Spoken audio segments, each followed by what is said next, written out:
This is Where We Live from Connecticut Public Radio. I'm Frankie Graziano. After losing the 2020 presidential election, Donald Trump made false claims about voter fraud, reigniting efforts from Republicans to restrict voting access across the country. States like Florida, Texas, and Georgia all have passed sweeping voting restrictions. But here in Connecticut, the opposite has been true.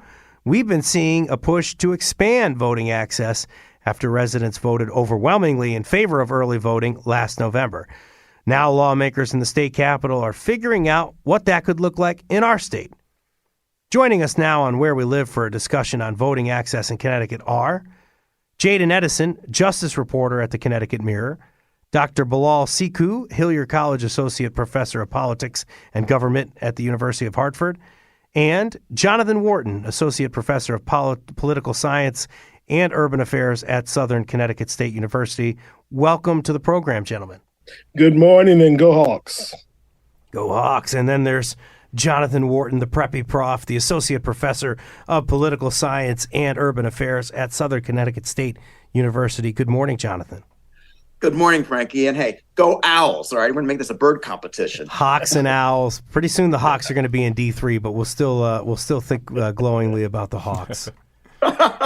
And folks, just make sure that you're paying attention to this conversation. You want to pop in with us. Call us at 888-720-9677, 888-720-WNPR.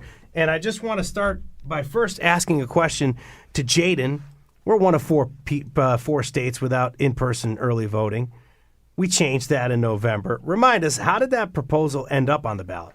Right. So, I mean, it was quite the process, right? This was the second time that it reached the ballot. Previously in 2014, it essentially failed at the hands of voters, the proposal to get through early voting. And so essentially it had to go back through the legislature. So the way it works is that in order to, change essentially, the voting laws which are enshrined in the Constitution, there has to be either a 3/4 majority support or a simple majority in two successive legislative terms for that to happen. And so and then from there, it goes to voters to decide, through, the version of a question in which we saw in November. And so, voters overwhelmingly voted in support of that. And previously, I think in 2014, the failing of the ballot question was kind of attributed to honestly confusion about the question. Even as somebody who has I have two college degrees, I was confused myself, about specifically what that thing was asking. So, I think you can kind of get a sense of that, along with just kind of, concerns about giving perhaps the state legislature, more power, but just general, I guess, uncertainty about what specifically the question was asking. But we got it through this time, more simple question. I'll tell you probably why. The question this year was, shall the Constitution of the state be amended to permit the General Assembly to provide for early voting? Much simpler question than last time around. And that 2014 resolution failed by more than like 38,000 votes. More than 38, right. Yeah, I stole that from your reporting. Right. I'm going to go now to Bilal Sekou. I just want to we say in this open, and it's very true, that Connecticut is looking to expand voter access. It's on probably the positive side of this, whereas some other states are now going the other way. But by reiterating the fact that only 4 states don't currently have early voting, and we're one of them, to me it hammers home the point that Connecticut just isn't progressive when it comes to ballot access like it is in many other areas. If early voting mows down systemic barriers that we know of, like long lines and work, why has Connecticut been reticent to move forward with this, Bilal? Yeah, and thanks for that.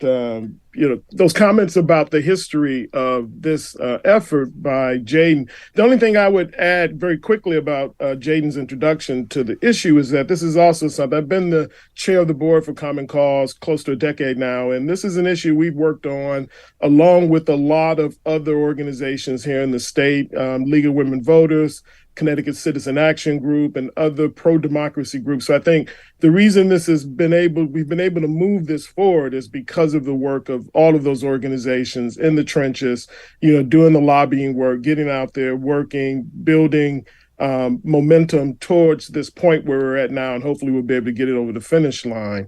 I think the thing about Connecticut has been a structural issue, and I think you're absolutely right, Frankie. Connecticut, interestingly enough, happens to be a state in which it's really difficult in some ways to vote. And some of that is structural. We have a constitution that requires that voting occur on a certain day. As a result of that, to make changes, you need to change the constitution. And of course, that can be a very cumbersome process, getting that done, especially if one of the political parties is not on board with making those changes. And the party in control that wants to make the changes don't have a supermajority that they can really hammer through these proposals. And so Connecticut moves slow. It's the land of steady habits for a reason. And it seems like when it comes to election reform, we find ourselves engaged in battles trying to make these things happen. But fortunately, we do the right thing. We've had strong support from the Secretary of State office. In fact, several past Secretary of States, going back at least in my memory to Miles Rappaport, have been in support of trying to advance an election reform agenda here in the state. And that's been a good thing. And important to note first that 59% of voters supported early voting. I just wanted to get that out there. Overwhelming support. It's almost 60%. So that's basically, 6 out of 10.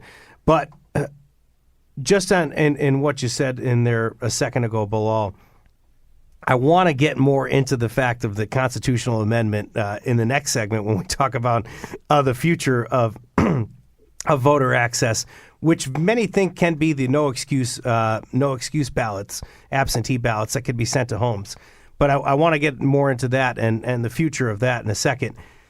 Bilal, just one more thing for you here. For someone who's told me that granting voters early access is in his DNA, you told me that one time, I'd imagine you saw the November ballot referendum as a historic milestone for the state. Oh, absolutely. And again, we had accomplished, we thought we had gotten to a point where we get this over the goal line, a few years back, as you mentioned before. But, some really awful language came out of the Secretary of State's office and others who put together that language that went on the ballot. Voters were very confused. But I will say this. In places where Common Cause and other groups actually spend some time talking to voters, especially at train stations and other places, it actually passed in those areas.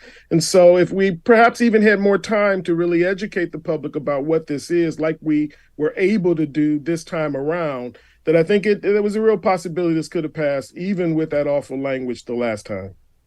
Preppy Prof, you're quiet over there. What are your thoughts on the question of early voting? Oh, I got a lot of thoughts on it. Go ahead. And I want to add a political dimension to what Bilal added here, and I think it's critical that listeners have an understanding of this. We are a quirky state for many reasons, and it's no secret. One of them is, and something that he hit on, I want to maybe further get into, is the fact when it comes to these political dimensions, you got to get the parties on board. And so any reforms, any changes you're doing, it is very, very challenging. I think you all know it's no secret that even I've advocated for some reforms, even, for example, of doing away with the conventions or considering open primaries or some of these voting mechanisms and changes and reforms. You got to get both parties on board, and we just resist. It is a very difficult thing and challenge in Connecticut to do this, and it drives me up the freaking wall. But, this is the state we're in. Sure, blame it on the land of steady habits, but I think a part of it is just that, it's difficult to get the party leaders on board. And I don't want to ignore, and this is critical, the majority of voters are unaffiliated voters in Connecticut. We can't ignore that part. And yet the party leaders are the ones who really are, can be the ones to kind of get in the way sometimes of these reforms. I want to think about this more of who's impacted by early voting, who it primarily benefits. I want to mention that thanks to the great work of my producer, Meg Dalton, I have this for you. The National Bureau of Economic Research, by using cell phone data, that data shows that people of color experience longer wait times than white voters. Some of the things that we're seeing nationally, and we're going to get to this in the last segment, but with the potential to have maybe one ballot box, this was coming up in Ohio, one absentee ballot box per county. I would imagine that that's by design a lot of the times. What are your thoughts on that, Jaden? Well, I think first and foremost, to understand, what's happening now, you have to understand, Connecticut's kind of history when it comes to, the disenfranchising of people of color, as you kind of alluded to, right? I mean, we're talking about a state essentially that was the first in the nation to require, literacy tests, right? This is a state that effectively, to essentially outlaw the literacy test, it came down from an amended version of the Voting Rights Act in 1970. So it was the federal government literally laying the hand down and saying, this is it. Same thing when you talk about access for black men at the ballot box, particularly when it comes to, Connecticut, access for black men at the ballot box didn't come until the ratification of the 15th Amendment in 1870, right? So we're talking about a state that has a history of voter suppression, which kind of informs the things that we're seeing today. I mean, you could even go back on the note of literacy tests, right, and the methods that have been used to kind of suppress, the vote of people of color. There is a documented history in the 1950s of those literacy tests effectively keeping Puerto Ricans from access. So I think all those things are relevant to the conversation now when we're talking about perhaps how slow the state might be. I mean, this isn't new at all. This is a track record of things that that have happened throughout the Connecticut's history and throughout the history of this country that kind of inform where we are today. But I think you hit the nail right on the head. I mean, we talk about longer wait times. I mean, also who you can't exclude, right? You have people with disabilities, right? You have people who are taking their elderly mother or father, grandfather, whomever it may be to the polls, right? That may take a little bit more time, and so we're talking about a measure that effectively helped more than 20 million people in the last election across the country, in Connecticut just essentially, being slow to the game, for lack of a better term. So I just think all those things are relevant when we're talking about, who is disproportionately affected when it comes to access to the ballot box. And I want to go to Bilal and Jonathan for a reaction, because I want to know if at the end of the day we're going to help people out and kind of stem inequity. But before we get there, now I got to put you on the hot seat, Jada. Now I got to have you give me kind of the lay of the land on what these proposals are going to look like. Lawmakers at the state capitol trying to figure out the framework for what early voting could look like. Currently 3 bills that would establish early voting, right? Can you walk us through them? Right. So, I mean, the bills are relatively similar. I think there are little tweaks that are kind of in the weeds, but just for the purposes of our listeners here, I guess we can, the way I've kind of, differentiate them, right? You have 3 bills, one that will implement 10 days of early voting, one that will implement 14 days of early voting, and one that will implement 18 days of early voting. And each kind of has some component of same day registration during the early voting period, which we already have, right, when it comes to election day, but it would also extend that during the early voting period, and it also would require the Secretary of State's office to take on efforts to essentially educate the public and to also, kind of educate election workers on how to administer this thing in the most effective way possible. So, yeah, those 3 bills are on the table, but specifically the Secretary of State's office, Stephanie Thomas, Secretary of State's office, has really championed the bill that would implement 10 days of early voting, right, citing kind of studies in the past that have kind of, looked at the efficacy of certain times and whatnot. So those are kind of the 3, I think, the 3, the way I kind of differentiate them is through the days in particular. Mm-hmm. Are we politicizing the days? I want to say this because to me, right away, my ears kind of prick up when I hear that the Secretary of State is interested. We have 10, 14, and 18, and the Secretary of State is interested in 10. Bilal or Jonathan, whoever wants to jump in here, when you hear that the Secretary of State is picking the least amount of days, does that show you that the issue's been politicized? What do you think? No, I think a part of it is, and I've been obsessed about the day count. I don't know why, but I am. It's very weird for me to even be stuck on this number and what works and what doesn't. I think the biggest problem that's got to be tackled, and you all know this better than even I do, is that, the registrar of voters in so many of these towns need to find pathways of staffing. That's a big issue, right? We already know the limitations as it relates on election day and primary day because, and quite frankly, especially as a former party leader, it drove me crazy to figure out the staffing situation of getting the party leaders and volunteers step up and be engaged on this election day. Well, imagine stretching this out over so many days now, and you assume, it's going to be easy to pay them. They don't pay them that much, if anything at all, to be at the polls. And it matters even worse is the fact that, it tends to be people who are retired, who are semi-retired, as opposed to oftentimes younger people. No surprise. So there's a big gap there when we're talking about generational engagement. And I wonder if, for the Secretary of State purposes, and even party leaders, are they going to find a pathway of recruiting people to do more of this? I think that's one of the basic challenges that so many of these towns, we have 169 of them, that they need to sort out. Bilal. Yeah, so Frankie, my position and also the position we've taken at Common Cause is that we need to see at least a minimum of 14 days. And so 10 days in our minds is not enough. And I think Jonathan has certainly raised, I think, another important issue and I think the Secretary of State's office and lawmakers are aware of this, is the need to resource this. If we end up with whatever we end up with, we still have to provide support for local communities, that need to do all of the things that Jonathan is describing. I think there are some other, things we think need to be out there, need to be a part of this. And so, for example, having some weeknights in which people who, for example, work and aren't able to get to the polls. Jonathan and I, as faculty members, we have the luxury of sometimes not having a class till 9 or 10 in the morning, so we can pop in a polling place and we can vote. There are other folks who have to get up in the morning, hop on a bus at 6 o'clock in the morning in order to make a trip out to the suburbs to work in a warehouse, perhaps.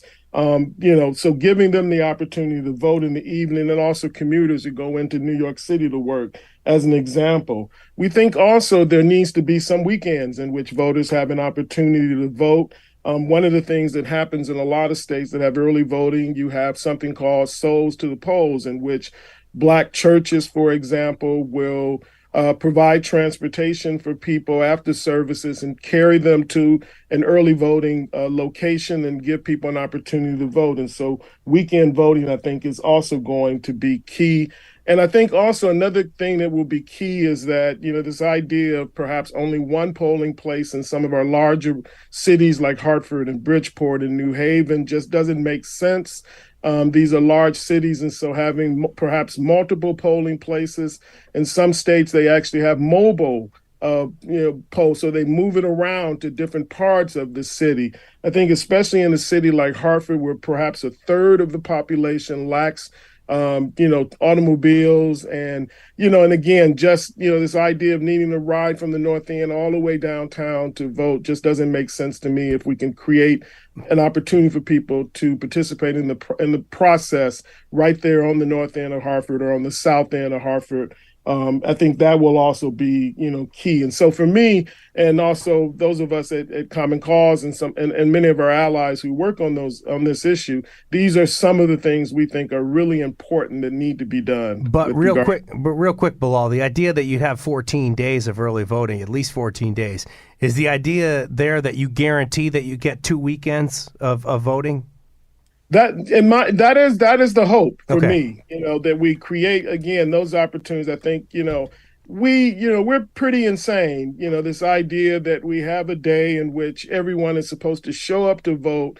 It's not a holiday, which is just crazy. It's during a weekday when people have to go to vote. So we want to maximize the opportunity for people to turn out to vote and to support the creation and this movement we're trying to make towards an inclusive democracy. And we need to make access to the polls as easy as possible. I vote in the suburbs. Normally takes me about 15, 20 minutes, maybe at the most. And that's, if it's a few people ahead of me.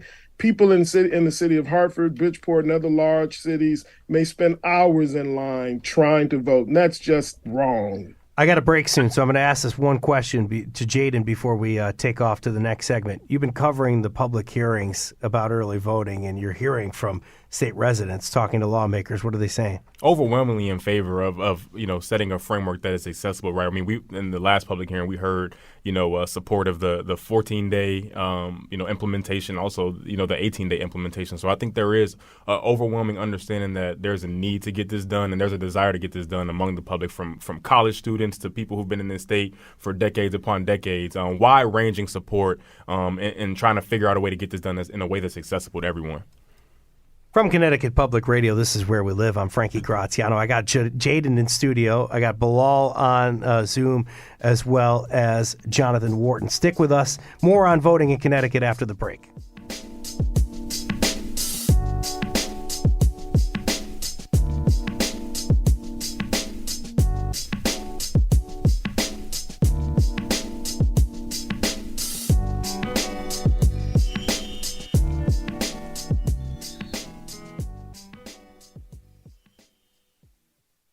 This is Where We Live from Connecticut Public Radio. I'm Frankie Graziano, and we're taking your phone calls this hour if you want to give us a call. 1-888-820-9677. One more time. I think you can use that number one more time. 888-720-9677. We've been talking about efforts to expand voting access in Connecticut, including the push for early voting. Still with me, I got in studio Jaden Edison, who is wearing a wonderful shirt in honor of Ida B. Wells, not because it's Women's History Month, not necessarily, but because he's going to honor Ida B. Wells every day. I love Ida. Amazing. On Zoom right now, Dr. Bilal Sekou from the University of Hartford and Jonathan Wharton from Southern Connecticut State University. Good morning again. And Ida B. Wells is one of my favorites also. Same here, yeah. Ida B. Wells, obviously responsible, one of the people responsible for the start of the NAACP. Absolutely. Yes. Jonathan, we're going right to you here. Opposition to early voting, does that largely come from the GOP, or is this kind of getting bipartisan support? What do you think? I think it's split, at least among Republicans, at least a sense from what I'm gathering. The assumption that's been out there is that all Republicans are against it. I don't think that's the case. Maybe some officials here and there. The concern kind of stems from the origins of, as you all know about, ballot harvesting, and certainly some of the situations where you see, ballots being completed or formed or done in advance. And, that's not unusual, especially in some strongholds. But the numbers don't always weigh out as much. And, there've got to be at least measures in place, which there are. There's no doubt to prevent that kind of thing from happening. But I got to be frank with you all. Connecticut, compared to other states in the area, I think we tend to do a better job. I mean, God knows I lived in New Jersey for years. They are very good about doing ballot harvesting and corruption that came through in Hudson and Essex County. And it's just a very quirky process in terms of what they do. And even going back to your original point in the first segment, they also, well, I think you already know this, in Hudson County, you have the election day off as a county and as a local employee. And I actually worked for Hudson County Community College, and I got the election day off, and everybody showed up. It was just, it was your duty. You had to do it. And in your minds, you're thinking, officials would be the one to monitor it. No, your unions would make sure you showed up. The big conversation, though, here has been in terms of why people don't want this to happen is because we had mentioned this on earlier shows, but Dominic Rapini is somebody who ran against Stephanie Thomas, and he's talking about money. He's saying that it costs too much. Jaden, Jonathan, what's the alternative here? We have 10, 14, and 18, and you're starting to get the sense that maybe they go with 10, but we're hearing an alternative. People want the opposition, maybe less days of early voting. Right. So particularly on the funding component, I think it's important to understand. I think one of the things that Secretary of State Stephanie Thomas highlighted during that public hearing on early voting was the need for two things, right? The need to get this thing passed early so that there's, time to work out the kinks of it, and also a need for funding of it, right? And so I think you're absolutely right. I mean, part of that opposition, even among some Republican registrars in the state, has been that, prior to this getting, passed among voters, was that, this was an unfunded, mandate. But I think the irony in that is that, perhaps some of the people, within, specifically Republican legislators who perhaps have, referenced it as an unfunded mandate, these are the very people, the very body that's in control of figuring out, what funding needs to go toward that. And I also want to be clear, too, is that when we're talking about early voting, like, this isn't some foreign concept that is new and there's no model elsewhere on how to figure this out. I mean, again, we're talking about 46 other states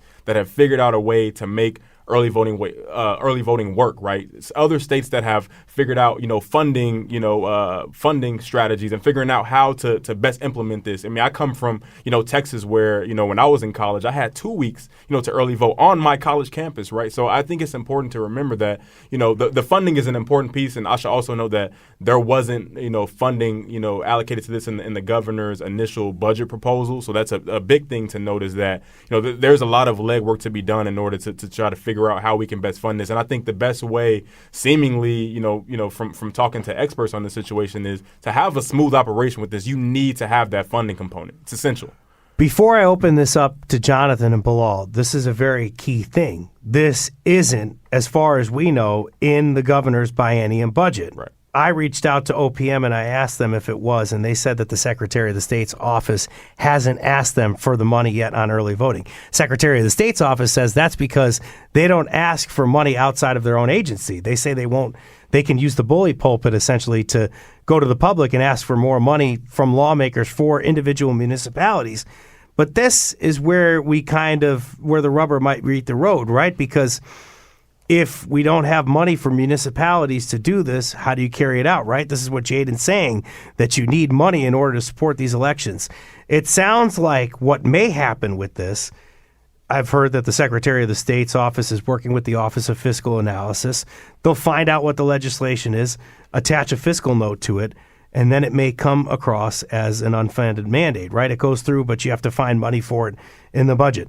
That unfunded mandate word, that phrase, is what I want to go now to Jonathan Bilal with. When we hear unfunded mandate, is that essentially a dog whistle to kind of like the majority here, that it's like, or whoever's saying it, they perceive as the majority, to say that we don't want this, we don't want early voting, or it's going to cost too much?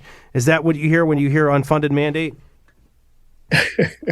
Well, obviously it's a word that is used by people who oppose a particular, policy. And so I think we're moving through the stages that I think ultimately we will get to a place where we will have a funded program. Connecticut has the money. So this is not one of those situations where we can say there's no way we can fund this. No, we can fund it. The funding is here in the state.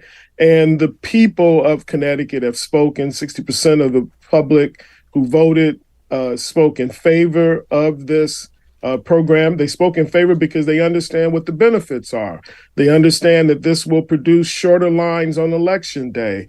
They understand that this will improve even poll worker performance on election day because there may be fewer people who are trying to vote on that day.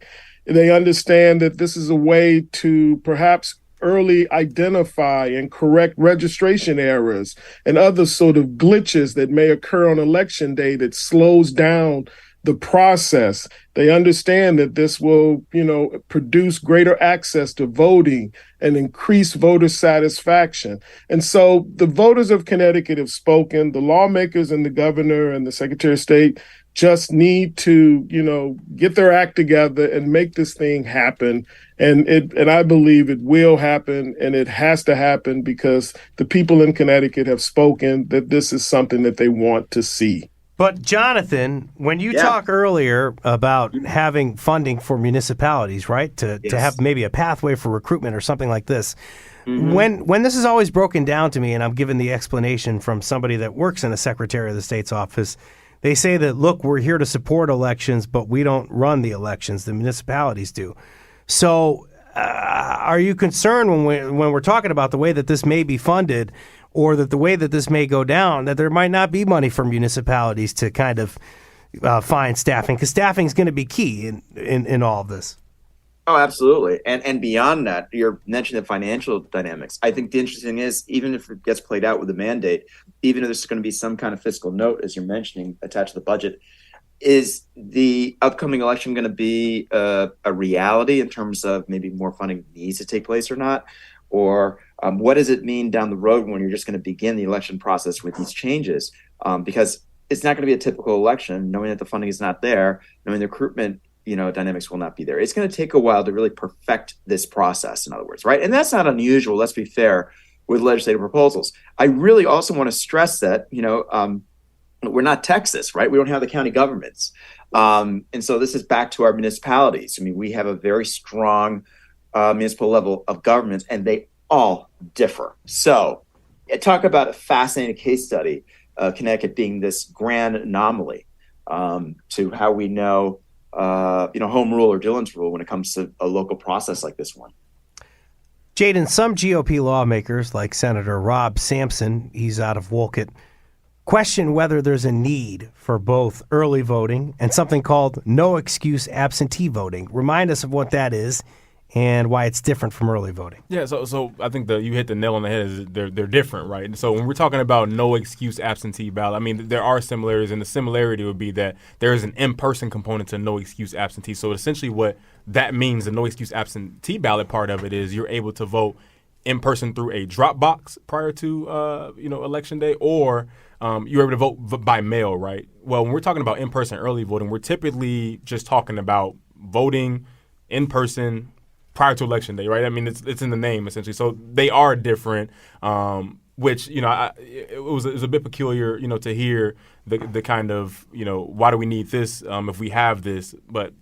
Just for clarity, right? For the record, these are two different. But in the COVID era, we saw the landmark of elections that we had in 2020, and it seemed like it worked out smoothly because you had an excuse not to go to the polls. Everybody had this excuse, this ability to no excuse absentee ballot, right? To be able to send your vote in, and that was something that we saw because people were worried about getting sick at the ballot place. We couldn't have people gathering, so it seemed to work when we had it just for during the COVID era. No, exactly, and you had it. So just to clarify, at the height of the pandemic, so Connecticut, since the height of the pandemic, I should say, Connecticut has had essentially no excuse absentee, ballot voting, but the difference is that it's not codified into law, right? Which is what perhaps people in the voting advocacy space are pushing for, and also something that we could see on the ballot as soon as 2024, right? So, they are different, and there are a bevy of states that have both forms of voting, whether it be no excuse absentee and in-person early voting. So again, I think it's an argument of perhaps semantics and specificities, but I think as many have noted on the show already, I mean, voters have overwhelmingly shown that they want to get this done and that they want to expand ballot access to make it in a way that it's accessible for everyone. And so I think those things, working in unison, it has shown in other places that it can be done in a way that works for all. Bilal, some people just aren't going to get to the polls.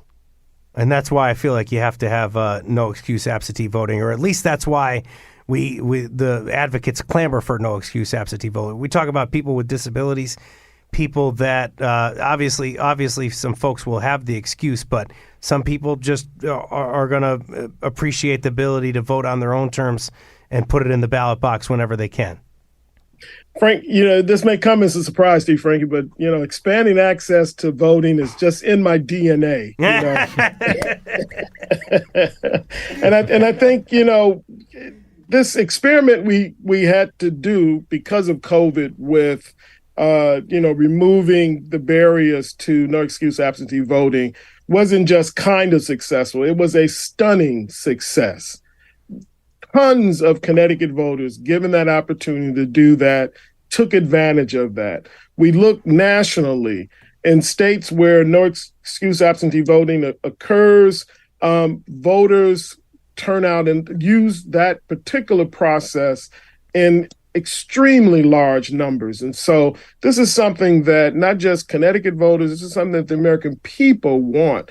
And once again, Connecticut is lagging behind rather than leading on this. And so what we need to do is to make sure this happens. And as I said before, there are a lot of advocates that are out there. Common Cause under the leadership of Sherry Quickmeyer has been working on this issue for years, and this is something that we will continue to do. People like Tom Swan at the Connecticut Citizen Action Group, another pro-democracy advocate here in the state, working on this issue for years. And I think we're going to make this happen.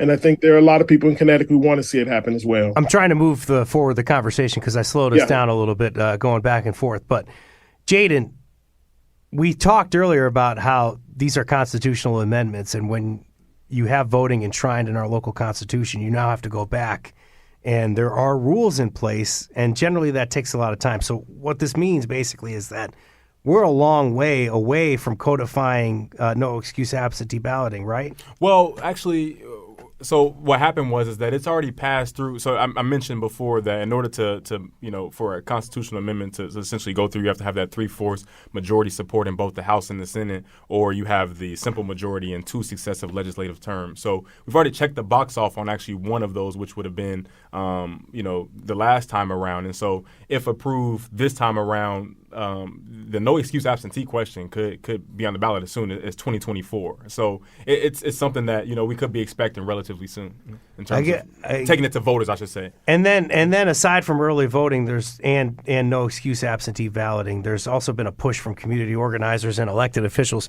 to expand voting access in other ways.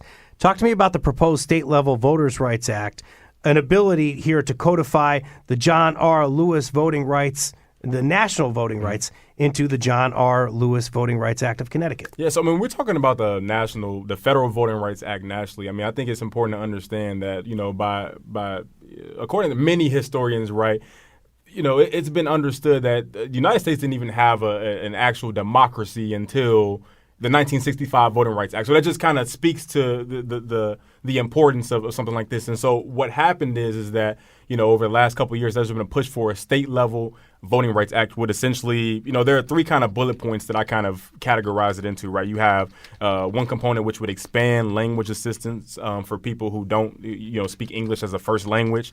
It will require localities with a record of discrimination to gain approval on changes to any election policy. It would also allow people to essentially take civil action against acts of voter suppression. So it kind of mirrors specifically what we saw at the federal level. And this has also been an effort, again, as I mentioned, that's been kind of, pushed around the legislature in the last, few years and whatnot. And so it's back at the table this year. Though I should note, and I haven't seen it, not to say it doesn't exist perhaps, but the actual language this time around, I haven't seen any particular bills that are as exhaustive as what we've seen in prior years. Like, it's kind of some shell bills kind of going around that just has very kind of 1 to 2 sentence languages about this. But essentially, it mirrors, what we've seen across the country. I know New York more recently has passed its own kind of Voting Rights Act. And so we're kind of seeing that the same kind of intent and the same kind of, I think you can expect, I guess, similarities between the two and what we've seen in other places. Running up against the break here, but I've had such a great time talking to Jaden Edison, Jonathan Wharton, and Bilal CQ. Thank you guys so much for talking to me. Just quickly, I want to keep Bilal on for a second, just a quick pivot before we go.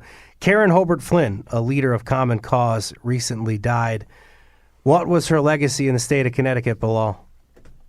Just a tremendous legacy, and thank you for giving me an opportunity to talk a little bit about Karen. Karen was the 9th president and the second woman who led Common Cause, the national organization, but she also was a former executive director of Common Cause in Connecticut.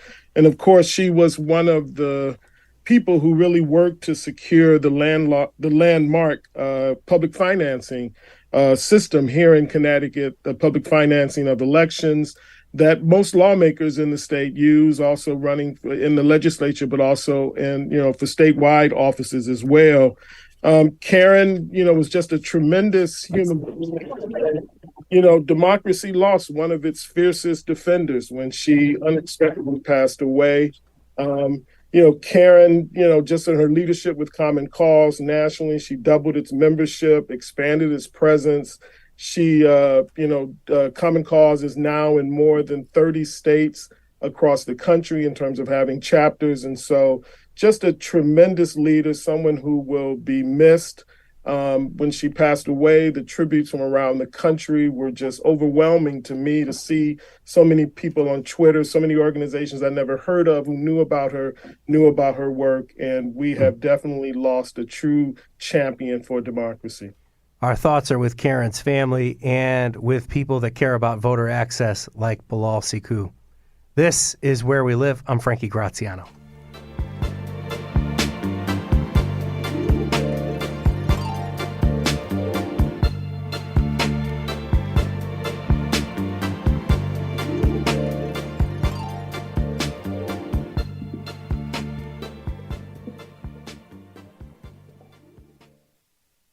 For Connecticut Public Radio, I'm Frankie Graziano. As we close up this hour of Where We Live, we're going to speak to Ruth Greenwood, who is the director of the Election Law Clinic at Harvard Law School. We've been talking about Connecticut this hour, Ruth, but please help us zoom out here. We just heard all about what's happening in Connecticut. How does that compare to elsewhere in the country? Hello, Frankie. Thanks for having me. It's great to be here. Yeah, what Connecticut is doing is really excellent. It's just lovely to hear a group of activists talk about, should we expand to 10 or 14 or 18 days of early voting? That is such sort of positive news for the people of Connecticut. Unfortunately, around the country, the debates sort of go the other way in many places. There are lots of moves to try to suppress voting. So in particular, there are these laws target Black and brown people, and there are lots of ways to do it, right? So you talked about early voting and vote by mail, consolidating polling places. You sort of run down the list. The most egregious sort of example came out of Georgia, where they said that you couldn't give water to people waiting in line to vote. That's a way to get people out of line and have them not turn out. So yeah, unfortunately, we do see some good expansions in places like Connecticut and other hopeful states, but also a good amount of suppression. What are we seeing in terms of the suppression, the efforts to really restrict access? So there are efforts to restrict things like that have been expanded. So, for example, trying to make there be less early voting. Bilal talked about souls to the polls. In the last 10 years, there have been efforts in particular in North Carolina and Florida to try to get rid of Sunday voting, because they know that that's a day when Black voters often do souls to the polls. And things like that have thankfully been struck down by the courts as intentionally discriminatory. But in many cases, there actually isn't recourse to the courts. And so anyway, getting rid of voting the weekend before the election. Also, just changing before you even get to, election day, you need to register to vote. So making it harder to register to vote. For example, in Arizona, you're required to prove your citizenship. So if you're someone like me who naturalized, it costs hundreds of dollars to get a copy of your naturalization certificate. I don't know, the list just goes on and on.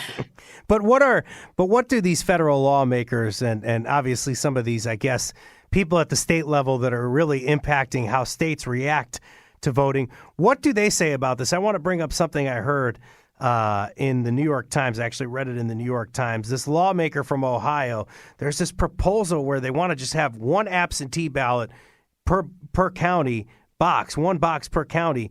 And that includes having one box in the county of Columbus, which is 1.3, the county where Columbus, the capital, is in, which is 1.3 million people.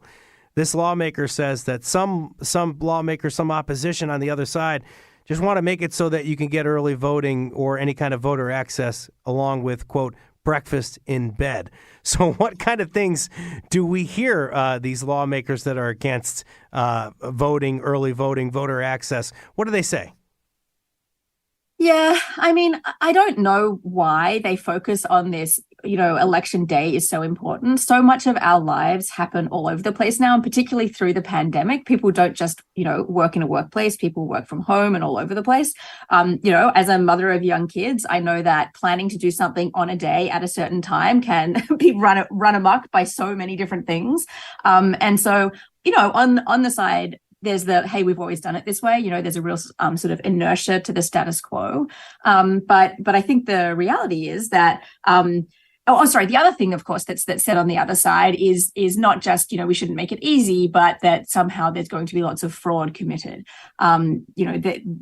Places like the Brennan Center for Justice have done studies into this. Even actually the Republican National Lawyers Association did a study into the how much voter fraud there's been, and it essentially is sort of vanishingly unlikely that voter fraud occurs. And so, really the opposition, I think, is coming from the lens of not wanting historically disenfranchised groups of people to vote. And I think that, there's sort of a discrimination element of that, right? It's racist.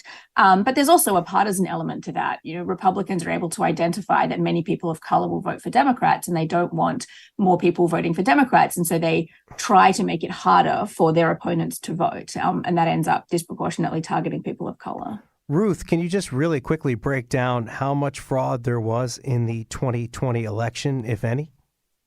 I don't think actually there were any cases. Not that I'm aware of. The one thing actually that was mentioned earlier, the term sort of ballot harvesting is a little unfair. But actually, there was a case in North Carolina where a Republican candidate for Congress went around taking people's early voting slips and then voting for himself on them and returning them. But he was prosecuted for doing that and not seated. So that's one type of fraud, I guess. But aside from that, no, I mean, there's a great statistic, right? You're more likely to be hit by lightning than to commit in-person voter fraud. And this is the point why I asked that for clarification, because there were so many lawsuits that arose. There was many attempts here locally in Connecticut as well out of the 2020 election, but there's just not that widespread fraud that people talk about, and it's very limited. You're telling me, somebody that's a national expert on voting, that there was one case that you can think of. So are we seeing a lot of laws at the state level because there's been inaction at the federal level? I think that's right.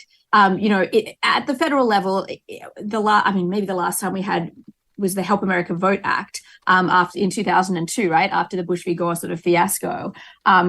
Aside from that, unfortunately, the federal government hasn't really been able to get together. Congress is stuck and hasn't been able to pass laws to either expand or thankfully to restrict voting. And so it means that it really is on the states. And also states manage their own elections. And so it would be great to have better federal protections. I really wish that the Freedom to Vote Act got through. But without it, it's still possible, as you know, right, for places like Connecticut to make voting more available to everybody. Unfortunately, it means places like, Texas and Florida can restrict voting, and it's hard to go through courts to stop that. When you're talking about the division here, does that make it that we're unlikely to see efforts to expand access nationally? Yeah, I'm an optimist, and so I always don't like to say there's no opportunity, but it was a real shame that the Freedom to Vote Act, which all of these organizers that you've spoken with and all these national groups and local groups got together to write, it made it through the House, and it just needed, another 2 votes. It needed a cinema and a mansion in the Senate, and it didn't get there. But the good thing with that is, the blueprint is written. I think the next time that there are people that want to expand, it's not even really, some of it is expanding access, but more of the act was essentially providing protections, right? Lifting the floor. So there are things that you can't do to sort of disenfranchise voters. That's written and there and ready to go whenever the appetite is there for it. I will say that one other thing with respect to voting that actually did get bipartisan support nationally was to amend the Electoral Count Act. There have been some shenanigans around the electoral college and how that will go together. And so making that amendment, I think, does hopefully secure the fact that in 2024, when people vote, who they vote for, will translate into who we end up with as president. And as we finish up here with about a minute left, would you say that the biggest existential threat to voter access right now is the U.S. Supreme Court? It's not good. It's really not good. I guess I would say it's the combination, right? When you have states like Texas doing terrible things and then there's no recourse because when you get to the Supreme Court, they're not going to help you. It's not good. And we're talking about some of the things that are happening in the Supreme Court right now around Section 2 of the National Voting Rights Act of 1965. Right.